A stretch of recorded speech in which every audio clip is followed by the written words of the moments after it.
We are talking about such an important topic today. We're discussing the Codependency Revolution. It is a book written by a colleague that I so respect. And if you're on this podcast, this is a topic that's going to be really valuable for you.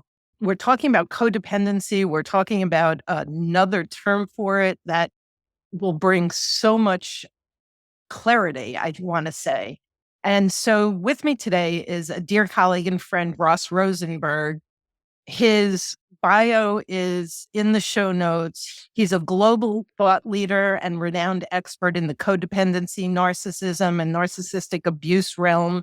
He's written 2 books. The second, and hot off the presses, is The Codependency Revolution, Fixing What Was Always Broken. So check out the show notes and we're going to dive right in. Welcome, Ross. Well, you know how fun I have.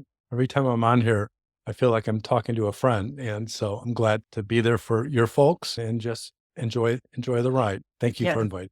Absolutely. And your book is it's just really fabulous. It's so thought-provoking. It's so personal. As I was saying offline, your story is such a beautiful way to pull people in and help them understand how much you understand this issue. And so I just want to dive in with, if you could share one thing with our listeners, one of the maybe most powerful awarenesses you had on your journey as you learned about codependency. Well, codependency, what I understand about it, it's one of those subjects that I started to think about before I had a name. I started to think about why all my friends, the women I fall in love with who want wives, why they all were so selfish and self-centered, and why I always had to take care of them and they didn't take care of me. And early on, I remember trying to find an answer, and there was all these books by Melody Beattie and all these people that are just old timers, Terry Kellogg, John Friel, back in the late 80s. And they're talking about this codependency thing. And it was the best answer to the problem, but no one could explain why I keep putting myself in these situations. I put myself in these situations. And then one day, a friend of mine said, "The problem with you, Ross, is you fall in love with the same woman with a different face." And then all of a sudden, my world came crashing down. I realized this is not a problem with the people, it's a problem with me. And that was about 2010, where everything changed. Codependency is not this problem where you're too nice, you're taking care of people, or you're trying to control people. Is you keep unknowingly fall in love with a person that's going to hurt you. You stay in that relationship, and should you get out, you make the same mistake. And that changed everything. And I'm fast forwarding because there's so much other stuff in between that. And then I started thinking about it and talking about it. I wrote my first book, The Human Magnet Syndrome, and said why codependent caretakers like magnets fall in love with narcissist care needers, the giver and the taker.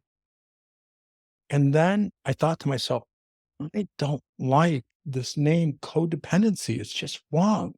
It means something about another problem that they got wrong in the 80s. And I wanted so badly to change the name. And one day it hit me. This is a problem about self-love, a lack of self-love. And I thought, this needs to be called self-love deficit disorder. And that moment in time, I can remember it. I was on my writing chair.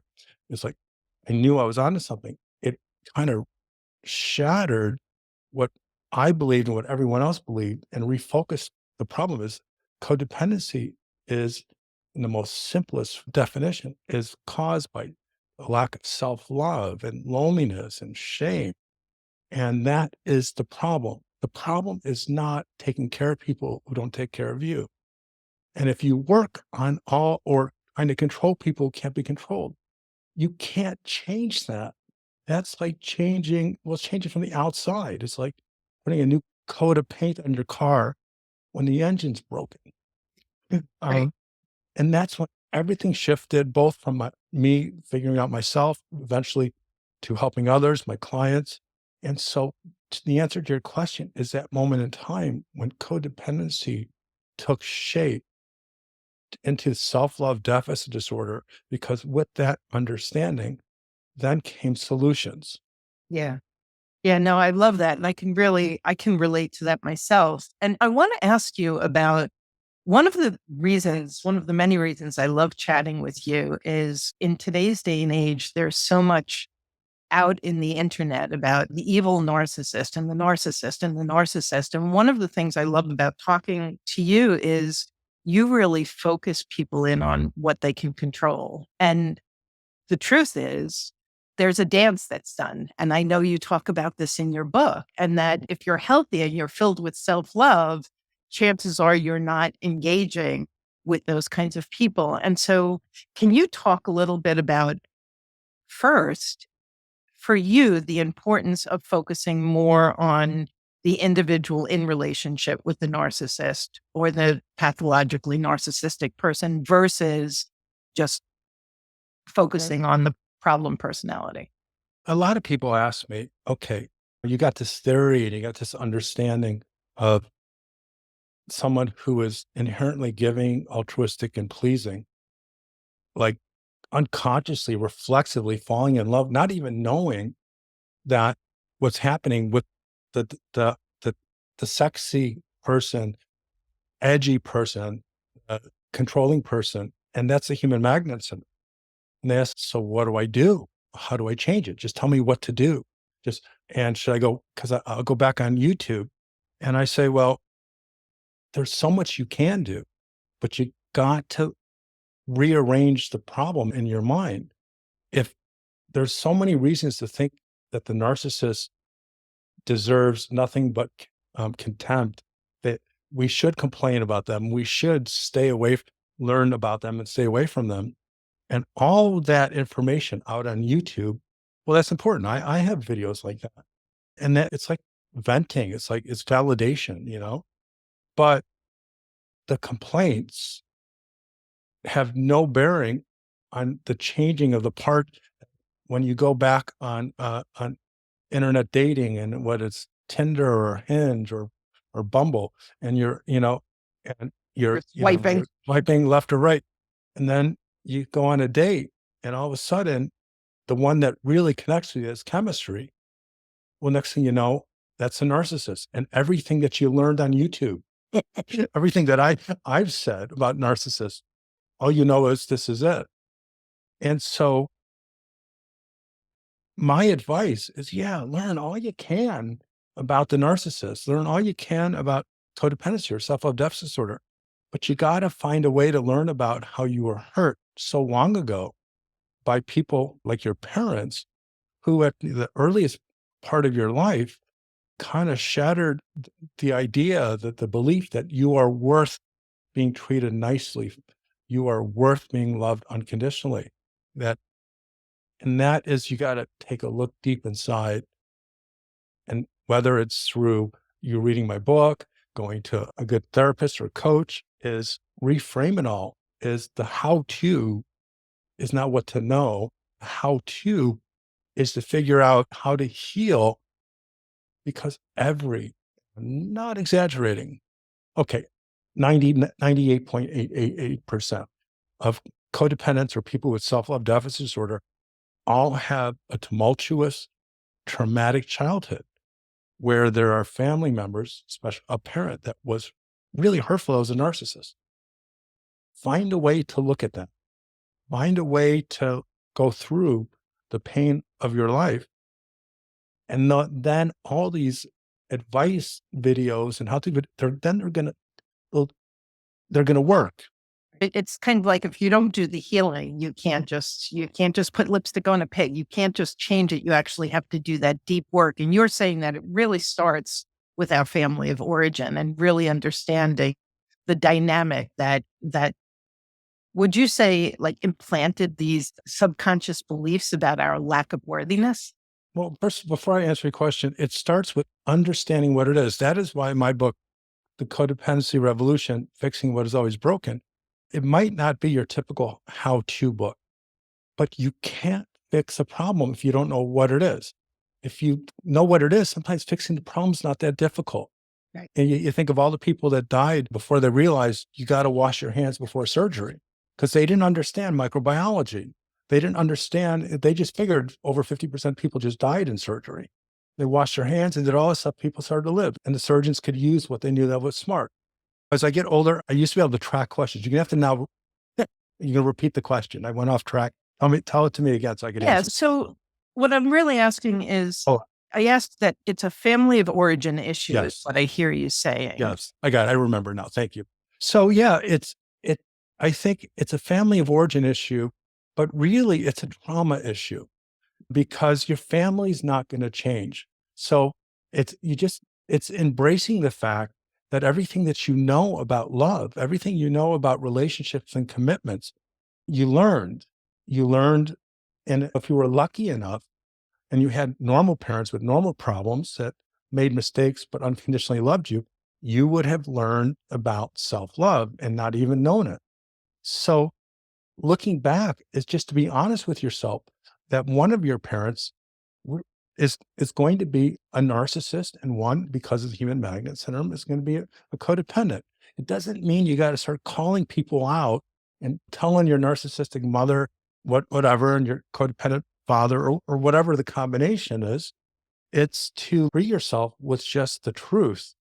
Because if you can start to see what kind of guided you in your life towards eventually what another therapist said, my broken picker. And for people who are in the podcast world, I'm showing my index finger and it's curved. If we're going to understand why we keep choosing the wrong people, we got to understand what we used to think is normal. And sometimes that knowledge of family origin, dad, I'm talking about my father, was a horrible, manipulative, covert narcissist. My mom was what I would call an active codependent. And that helped me understand how I became the next generation. It changes everything because it puts us on a path of understanding versus just thinking the problem is our bad decisions. How can you control and stop this problem if you will yourself to make a good decision when everything inside of you is screaming, go with the narcissist. That's the sexy one. That's the attractive. Fighting one, the chemistry. Yes. Yeah. Oh, chemistry. Yeah. I think that this leads into something that you talk about in chapter 12. So here we've got all of these listeners who are What's chapter 12? What's the title?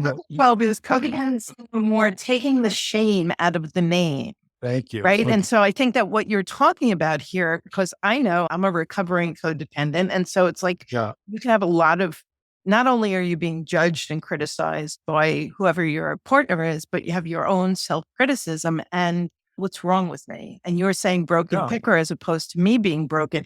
Can you talk a little bit about taking the shame out of the name and what that does for people? You've heard the saying, April showers bring May flowers. If co-parenting has been difficult this year due to your ex's alcohol abuse, you need Soberlink. How it works is simple. Your co-parent will test at scheduled times. Built-in facial recognition will confirm their identity.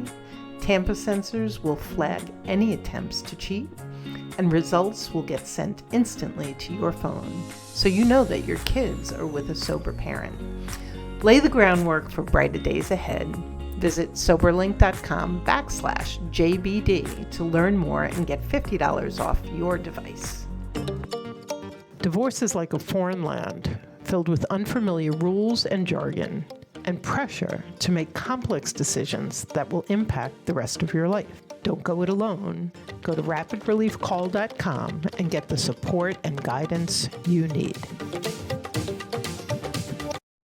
Originally, codependency came from a term of the partner of the alcoholic, co-alcoholic, and then the alcohol treatment and chemical dependency field came together, and it was just chemical dependency. So it was chemical dependent, and then it became codependent, and then they put a dash in it. And so it originally started as just the problem was you were a partner of someone who was addicted. And then they changed it to you are dependent on a person. that didn't make sense. So then it meant and they put a dash. So you got to understand that this is not a problem of being dependent on a person. It's a problem of falling in love with people that depend on you for everything and give you nothing in return. And so the name created the impetus for people like Melody Beattie, who is the grand poobah, the biggest name in codependency literature and changed the world for the better. She just didn't know what she didn't know. Everything is based upon this idea that comes from the addiction field or this whole dependency thing. So the name, if you think the problem is I am too dependent, my problem is because I always try to control people. My problem is I always fall in love with people that I try to change. Well, there's a lot of shame in that because it's not the problem. The problem is I feel so lonely and have so much shame about myself that I don't think I am lovable just if I am myself. I'm only lovable when I take care of someone else because that's what I've always done my life. And it's because I carry shame. It's because I feel like I'm a human doing. My value, my identity is on what I do, not who I am versus a human being, which is a term I believe comes from the 80s and John Bradshaw. Well, the name is important, which is why I took a really big chance in this book to explain why Codependency Anonymous got it completely wrong. They built their whole program on this idea that came from the books in the 80s about controlling people as the problem. And if that's the problem, you are shaming people for something that they're already being shamed by because of a narcissist. Right, So right. by changing the name and changing the explanation, it shows that the shame itself causes problems. So we have to somehow resolve that. It's really interesting. First of all, I didn't know that history of codependence. So thank you for that. And if I'm tracking you correctly, I think what you're saying is the codependence is the symptom, not the cause. The cause is self-love.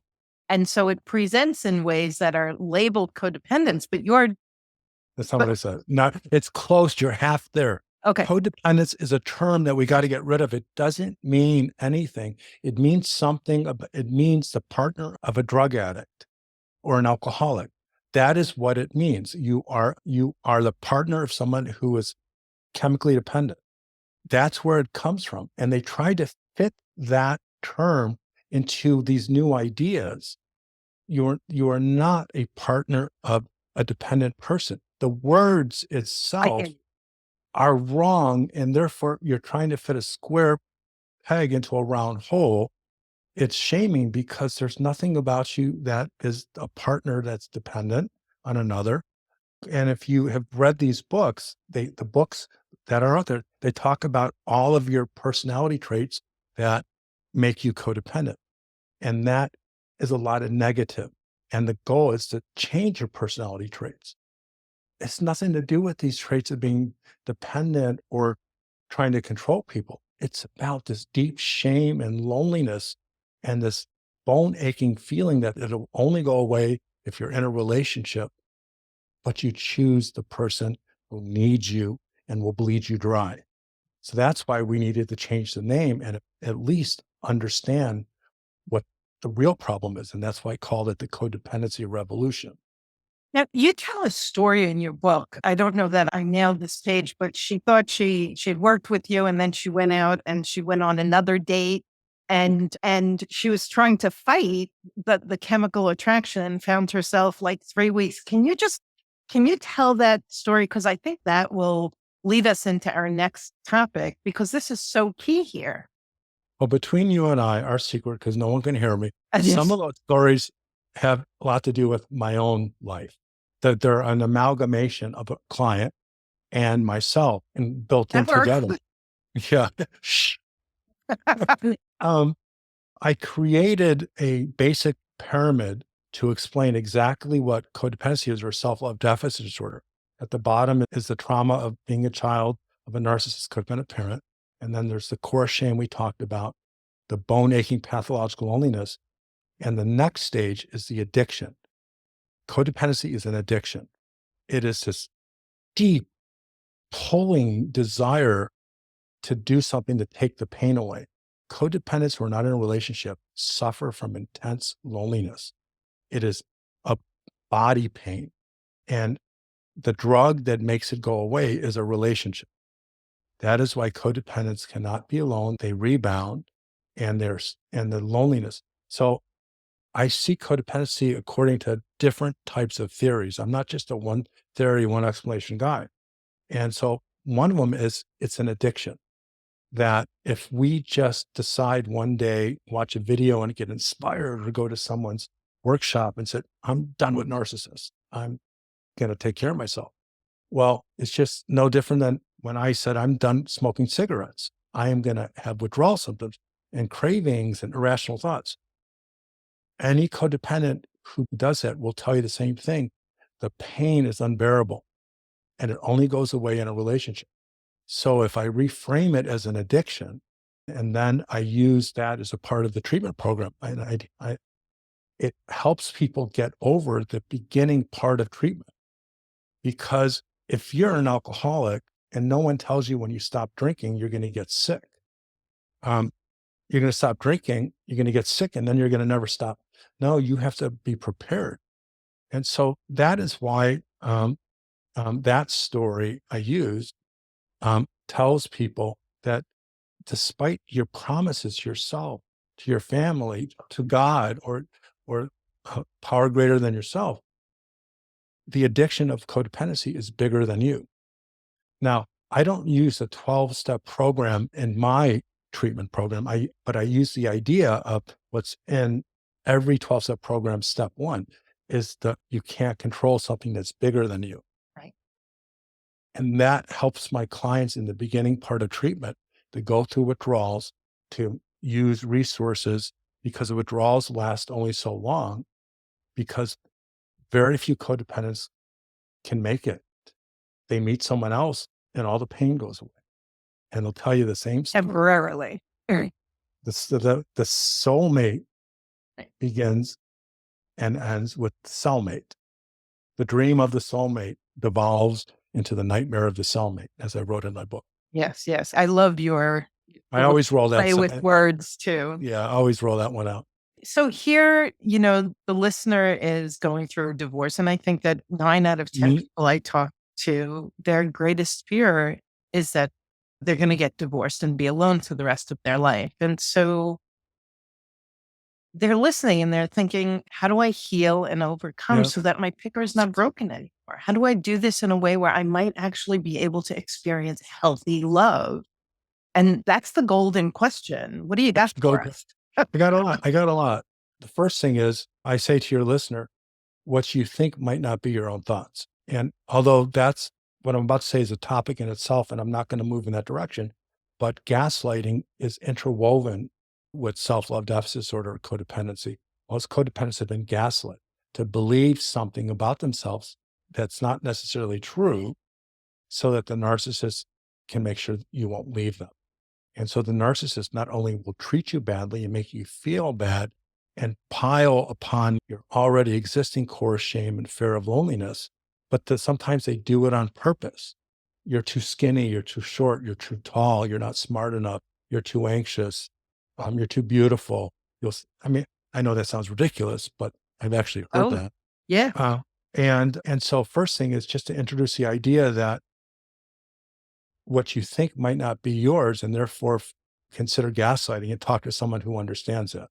So if we can take that part out, and if you feel so crappy about yourself, and SLDD or codependency is this family of origin problem that has to do with shame and loneliness, is understand who you are and reframe it as you are a victim and the only way out is to take responsibility.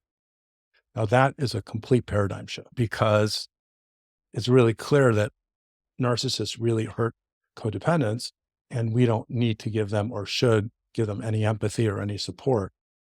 But if we can't reframe, I am finding myself in this predicament all the time, the only way forward is to first start there.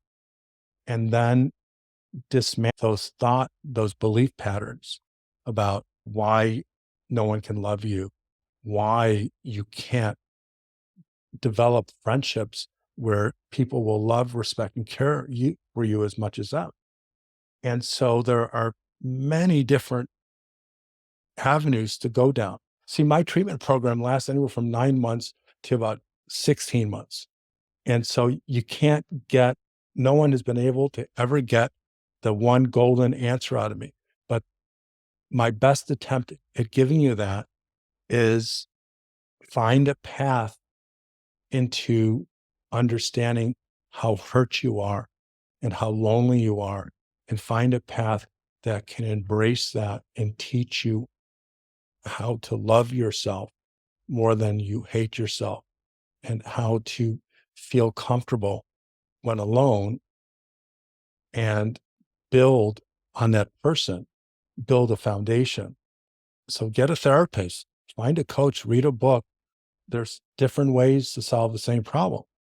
Or consider coming to my treatment program, and all that information will be you'll give that at the end, so that you can deserve your birthright is to be happy, to love yourself, because everything changes.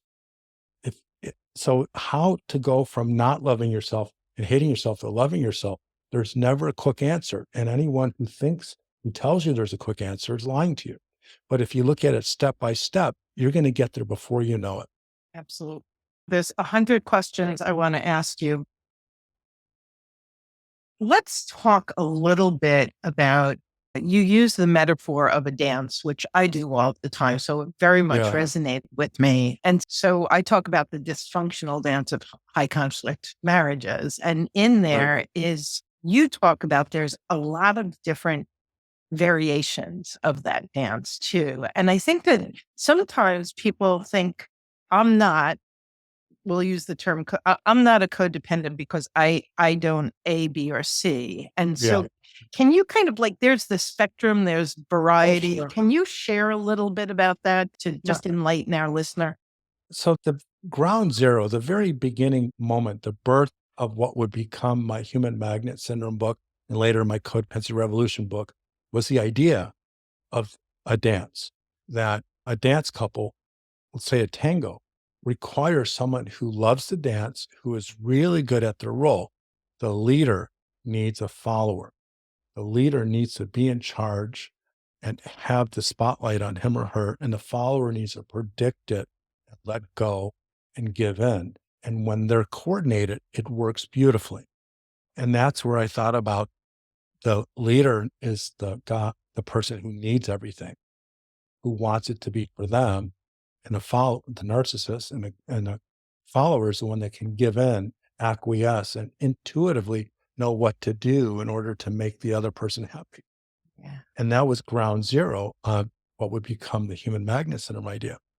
And so in this book, and I'm going to show it for anyone who's seeing this on YouTube, showing a picture of the cover of my book, The Codependency Revolution, I changed that chapter about the dance, and I actually talked about, I think it was 5 dance couples. Instead of talking about the theory, the metaphor, I talked about people dancing together. And I talked about what happens when you get 2 narcissists who wanting to dance, and how it kind of breaks down and people are fighting. And I talked about 2 codependents and this, that, and the other. And so that's one way that I help people understand how the dance works well, or why when people don't have chemistry, they feel like there's no coordination. They don't feel comfortable. They feel like they're stepping on each other's toes.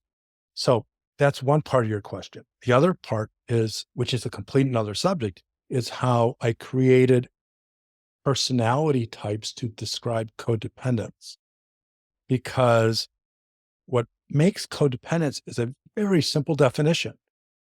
And it's easy to remember. It's someone who gives all the love, respect, care, trust, and protection in a relationship with expectations that it's mutual. It's not, and they stay in a relationship. That is the purest definition. Someone who gives all the love, respect, caring, trust, and protection, wants it to be mutual, And despite the other person's unwillingness to return it, they stay. Then, in order to help people understand why codependency looks so different in so many different people, it's because of personalities. Lying is, you can be a codependent and be a liar. You can be a codependent and tell the truth. You can be a codependent who manipulates. You can be a codependent who doesn't. You can be an angry codependent. You can be a distant codependent. There are so many variations. So if you stick on personality type, you're going to lose it. So what I helped was I created like 7 personality types. I'll go through just a few of them. One is the passive codependent, is the one that I would call the traditional one, is the one that gives in, plays martyr, sacrifices everything for everyone else, and just says, maybe one day it'll work out.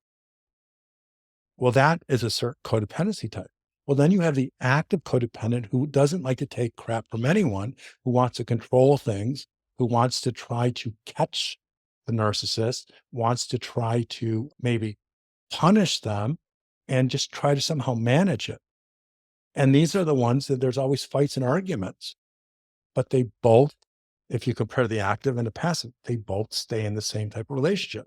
And then you have different types, which I won't go into, but cerebral, you got oblivious, you got the anorexic who shuts it all down and thinks everything's fine because they give up on romantic relationships. They starve themselves. So I spent the whole chapter on explaining these personality types so people could see themselves Beautiful. in the personality type and then understand the problem really is independent of their personality. They keep falling in love with the same type of person. What is it? The definition of insanity is, I always mess this up, is doing the same thing over and over again and expecting different results. No, where's the same? Nope. Help me. Right. Doing the same thing over and over again and expecting different results. That's it. So that's how I match up the dance idea of representing the basic codependency narcissist explanation and how I bring together this idea that if you understand what codependency is, and then you understand how there's a variation, you could fit yourself in this. If you can see yourself in it, then you're on your way to getting better. And I love the foundational description because regardless of your personality type, you have a tendency to do these things, right? And that's the key. Yeah, you think about it. There's so many narcissists around there and all codependent. There are some people who think they're codependent because they fight and argue, or they might, some of the biggest manipulators I know are codependents, but they never get what they need and they're always still in that relationship. It doesn't work out. So as we begin to wrap up, I would love if you could, you have such a great way with words and some of your slogans are so easy to remember and pithy. So can you leave our listener with 1 or 2 strategies or what you would call them? And then please share how they can find you and again, find the book as well. So in your deepest despair, codependents lose themselves in despair. Nothing will ever change. It's not going to get better. Why should I try if I can't escape? Is write down a pro-con list, a cost-benefit analysis. But in the cost-benefit analysis, imagine that you love yourself. So staying with the narcissist versus leaving and loving myself. Now we have a real cost-benefit analysis. Because if you go do a cost-benefit analysis of staying versus leaving, and leaving is like thinking no one will love you and you're a piece of crap, or you're going to be lonely, well, then you're not going to see the other side. So it's just when you have a piece of paper, 2 columns, staying, leaving, and loving myself, it changes the perspective. And it matches up to one of my favorite sayings by Anais Nin. And the day came when the risk to remain tight in a bud outweighed the risks to blossom. In other words, you're going to find that the hidden value of taking a risk for the purpose of finally loving yourself and someone else.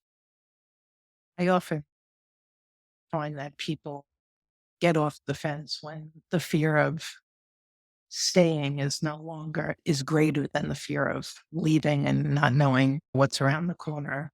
So that's a great one, the cost benefit analysis. Oh, you want another one? Is that what? Yes. Oh my God. I'm gonna fish for one more. Yeah. So another one, and just making this up as I go here. That was another one is to do a family tree, is go back as far as you know, husband and wife, using the codependency definition of the distribution of love, respect, caring, trust, and protection. Start putting labels on who's who and siblings. Mhm. And as far as you go back, and what you're going to see is there's a line, and the line goes as far back as you can go, and it leads to you. And that line is going to lead to your children.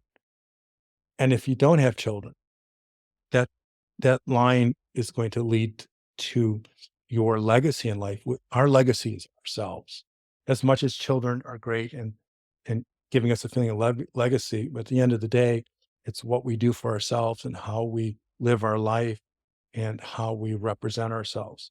And if you can see how straight that line is, then you're going to understand that there's a lot more at stake than just your happiness. And sometimes that exercise motivates people, which is actually why I wrote the chapter that uses the metaphor of stop pass the baton forward, Yes. Yes. track race. Yeah. And I'm such a huge fan of breaking generational chains. I feel like as in Journey Beyond Divorce, we help do that. But a key part of it is for the person to get healthy so that, like you so beautifully described your son in the beginning of the book and how Thank you. proud you are of him. And it just occurred to me, like, that's a beautiful example of breaking a generational chain because it sounds like you were describing a man who, through your work, experiences love differently. Can you just talk about that breaking chains with our children and our grandchildren? And then I promise we'll wrap up. I'm enjoying this. It all starts with yourself, and our children are always watching us, much less, of course, when they're grown adults. And I couldn't control my son's mom except divorce her. And that's all I'll say for legal reasons. But my son needed a role model. So despite my mistakes and in the journey that I had figuring out what my own codependency was and how to figure out how to stop it, or resolve the self-love deficit disorder, I wanted him to experience what I never experienced, and that was unconditional love and someone that knew how important his feelings of validation and safety were. And the best way that I knew how to do that was to figure out how to be healthy. And I always go back to this example of going on an airplane. They say, before you put an oxygen mask on yourself, on your child, excuse me, put it on yourself, because you're no good if you're asphyxiated or you pass out. You gotta be healthy and to help your own child. And so that's what I've done is I keep myself in therapy. I keep trying to understand and overcome.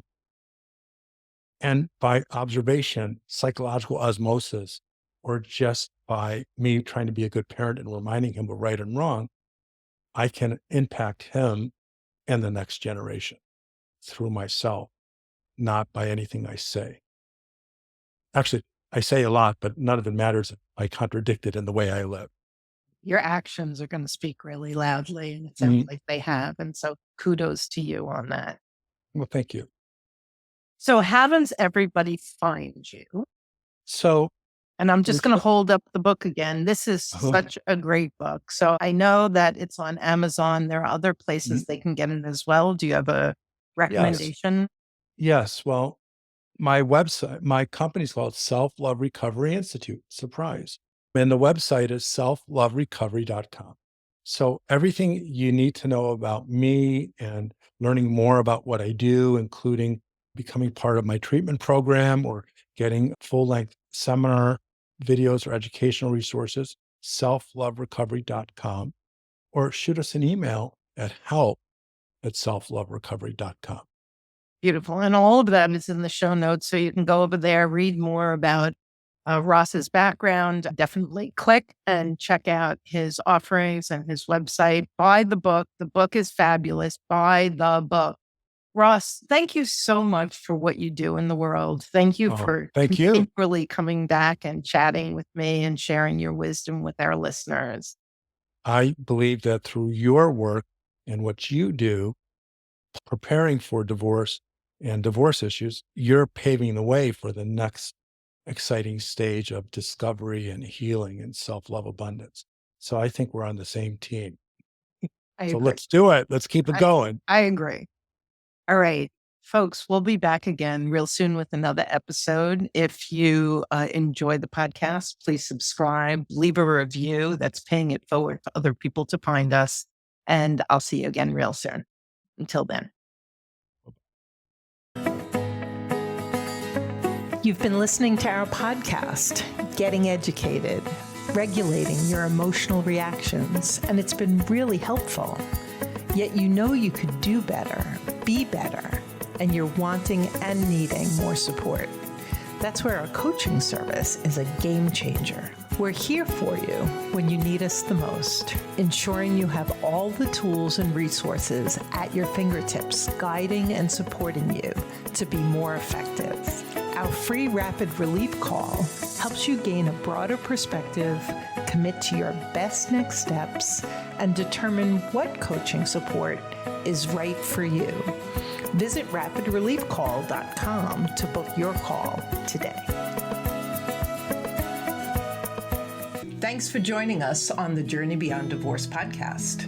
I hope you found guidance and encouragement to help you along your journey. If you like my podcast, please take a minute to subscribe and leave a review on iTunes. You can also visit us at jbddivorcesupport.com, where our team of coaches support both men and women through our one-on-one coaching, group programs, online courses, and free resources. Stay tuned for our next episode, and I'll talk to you soon.